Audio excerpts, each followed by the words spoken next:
Hi guys, it's Joe Tommaso from the 15 Minutes With podcast. Our show is geared toward helping to keep not only teens but people in general out of our jails and prisons. Our show is unique in the fact that we use real inmates throughout the country and they explain not only about the cases that caused their incarceration, but why it's so important for people to stay out of prison and remain free. Speaking of free, have you heard about the newest and best way to put your podcast out there for the world to hear? Let me tell you about Anchor. Anchor is the easiest way to produce and distribute your ideas, your podcast, and the best part, it's free.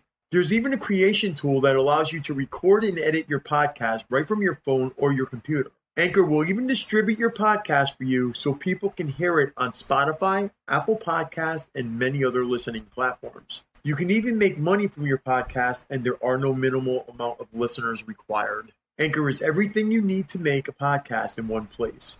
So what are you waiting for? Download the free Anchor app or go to anchor.fm and get started. Hey everybody, and thanks for listening to this edition of the 15 Minutes with True Crime podcast. I'm Dr. Joe Tommaso. Dolla is a inmate at the Pennsylvania Department of Corrections. He's currently serving time at SCI Benner in Benner Township. In speaking to him, he says he is sick and tired of coming back and just wants to get his life together and standing outside. He has some words of wisdom for younger people who are just becoming involved with the system and how to stay out. If you like this show and you'd like to see it get better and continue to go on, please, by all means, donate to paypal.me/Joe Tommaso. That is paypal.me/JoeTomaso. Or if you want to do it for free, you can hit the like and subscribe button on whatever platform you're listening to this show on.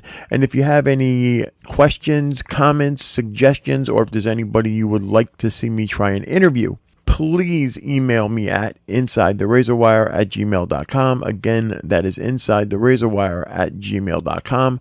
Or you can snail mail me at P.O. Box 162, West Haven, Connecticut 06516. And now, let's get on with that interview with Dolla in the Pennsylvania Department of Corrections.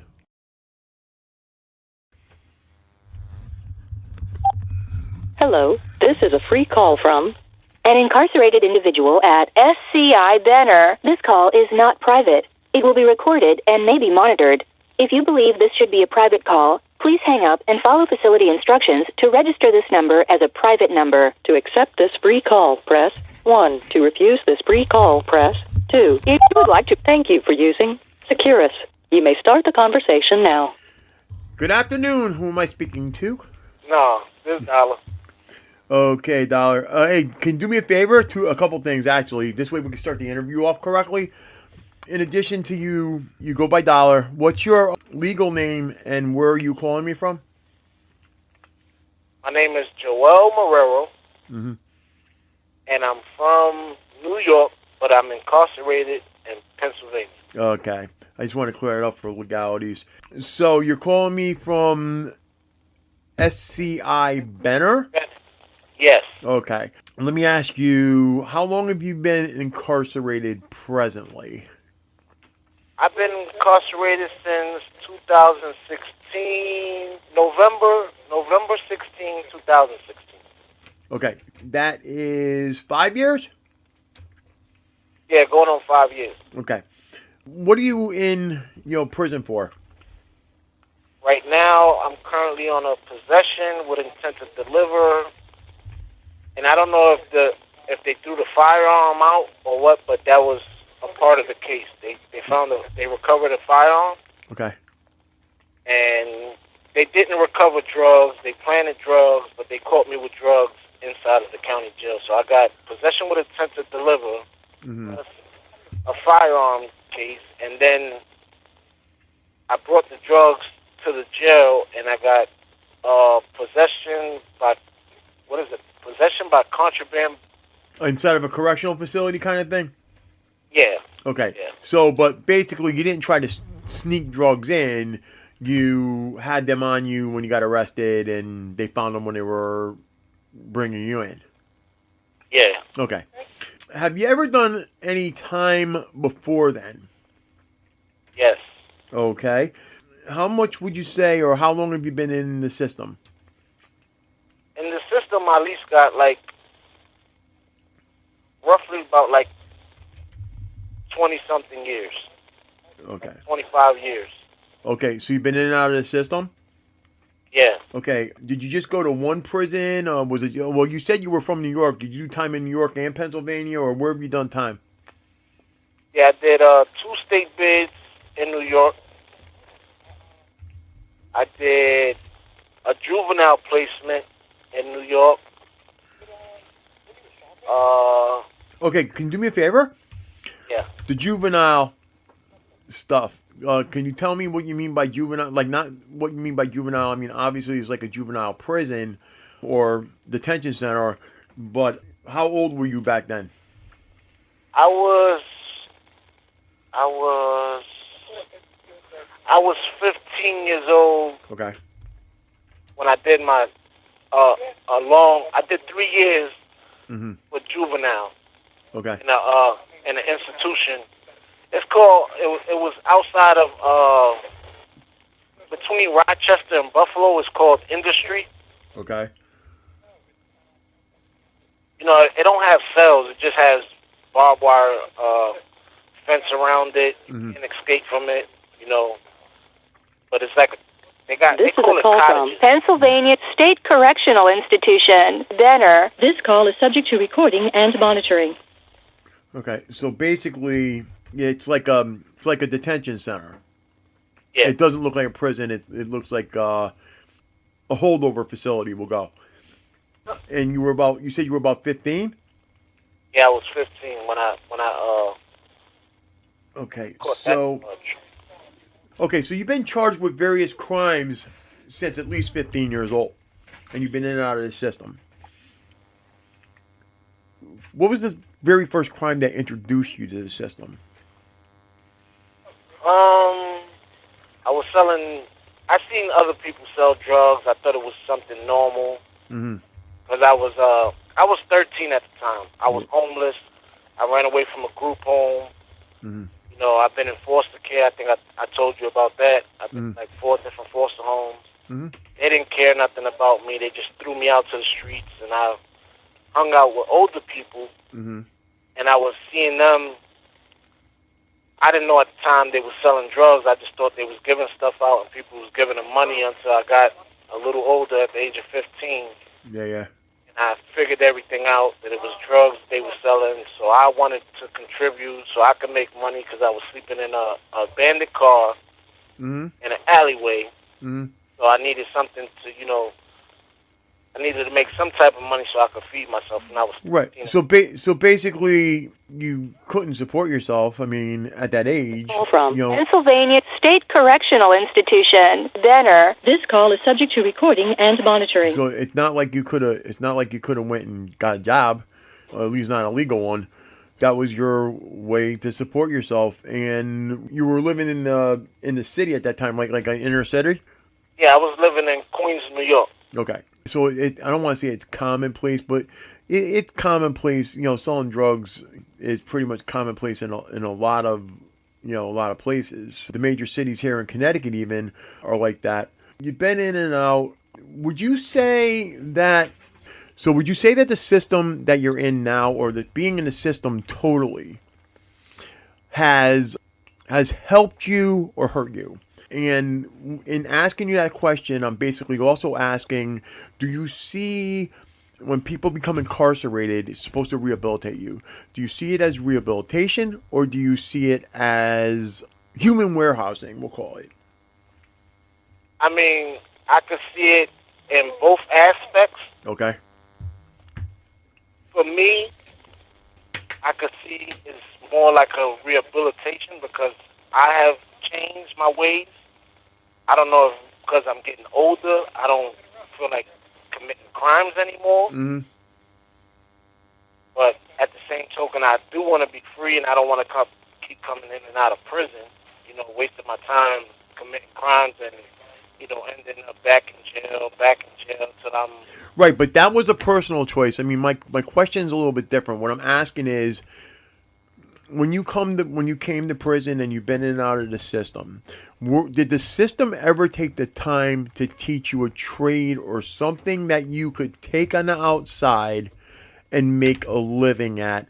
Or did you just basically get sent to jail and prison and you sat there, maybe worked in the kitchen or swept the floors or something? This is what I'm going for right there. I mean, I'm going to get on to the where you change part in a second. All right. Yes. Not in this state, not in Pennsylvania, but in New York, they did put me in a class called floor covering. Okay. But in Pennsylvania, no. All that Pennsylvania has done for me is put me in programs that, just do this program, But I have learned. Mm-hmm. It took me a couple times to, to really, because before I was just doing it, I'm going to do this program, Mm-hmm. So it can look good for parole and I can get out. Mm-hmm. But now that I realize, like, the one lady in Monohoy, right? Mm-hmm. She was telling me, it's either you're going to do this program and really do the program, because I don't need nobody just going to sit in my class and just, make attendance. Okay, so basically this lady actually helped instill change in you. She was like, hey, listen, you can sit here and just sit here. Or what the instructor, I'll call her, was like, listen, if you're in this class, you're going to get something out of this class. I want you to get something out of this class. She wasn't just like the classes where they have a CO sitting there and the CO just says, okay, sit there. Here's credit for the class. Here's your certificate. Right. Okay. So would you say that most of your instructors will say in Pennsylvania, in New York, that they were like this instructor, or they were just pretty much like, come in, sit down, here's your certificate? Right. She was the only one that really, wanted to help. Okay. They just was there just for the paycheck. Okay, so now my next question is what you were already touching on. Two things. Number one, because I'm looking and we got 5 minutes left, so although I can have you call me back too. Anyways, so before I get on to the have you changed and do you feel remorse, etc., I want to ask you, if you right now saw yourself at age 15, 16, 18, what would you say to yourself about where you were heading and what you should do? What I would have said to myself at the age of 15, what I know now, I would have tried to find a better solution instead of just selling drugs. Because all the time that I spent in jail was not worth it. So you would basically tell yourself, dude, this is the road you're heading down. You don't want to go here. Right. Okay. And the bad thing about it is when I was younger, Mm-hmm. older people was like, yo, don't do this. In my head, I'm like, listen, man, I got to do what I got to do to survive, and I'm going to do what I have to do. That's it. Now, were these the older people, were they just older people like on the street that were out there like you, or were these older people in authority? No, some of them was authority, some of them, it was people that I hung around, Mm-hmm. that I used to try to hang out with, Mm-hmm. and portray to be them, but they didn't want me to live that life, the life they was living. They wanted something better for me, but see, that's what people don't realize. They think everybody who's in that lifestyle is just a bad person, and they're really not. A lot of them are really not. They don't want to see other people, just like you're telling me now. You would tell yourself, would you tell, if given a chance, would you tell, and right now you're going to be on a show that's going to go out there, and there's thousands of people who listen to this show. Would you tell those people this is not what you want for yourself? yes, most definitely. Okay. Most definitely. So what would you say to somebody who's listening to this show about going out there and screwing up and winding up in prison? What would you tell them? It's a waste of time to, if you think, because it's a easy, quick buck or a quick satisfaction, it's not worth it for the long haul. It's not worth it. Okay, so now this is almost over. So now, tell me about when you decided that this is enough. I don't want this anymore. I decided the bid before this one, but I decided that a bid before this one, but at the time I was backed up on car payment, rent, so I went out instead of going back into selling drugs. I went and started retail theft, stealing out of stores to make up payments, but I got arrested. But I was working at the time, but the money that I was making from work was not making ends meet, so I thought that, I could go in the store real quick, steal something, and sell it and make my payment. I got caught, and it wasn't even worth it. So you're summing it up right. You're summing it up right there. It wasn't worth it. So here's two questions I'm going to ask you really quick because it's going to end. You just heard the 1 minute mark. So here's the thing. Would you say you just did what you did to do it, or was it a crime of necessity? It was a crime of necessity. Okay, so that's number one. Number two, right now, I want you to take this over for this last couple of seconds and tell people, what would your personal message be to people out there who are thinking of doing the wrong thing? To not do it. Just stick it out. Try to find another job that pays more, and just stick it out. Do not commit crimes because it's not worth it. All right, Dolla, I want to thank you very much for giving me a call, and hopefully we can call. You can call me again, and we can go into this a little bit more in depth. Sound good? If you want, I could call you. I could try to call you tonight. Okay, that'll work. I'll leave this set up then. Securus. Goodbye. Thank you for listening to 15 Minutes With. I hope you've enjoyed this edition. If you have enjoyed this edition of 15 Minutes With, please hit the like and the subscribe button.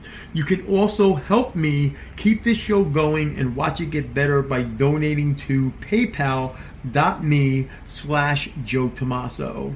That address again is paypal.me/JoeTomaso. 15 Minutes With is constantly looking for new content to upload and new people to interview. If you would like to share your story, or if there's someone you would like to see us interview, please email us at insidetherazorwire@gmail.com. That email address again is insidetherazorwire@gmail.com. Last but not least, again, if you like to support this channel, please subscribe and hit the like button. Until next time, we'll be seeing you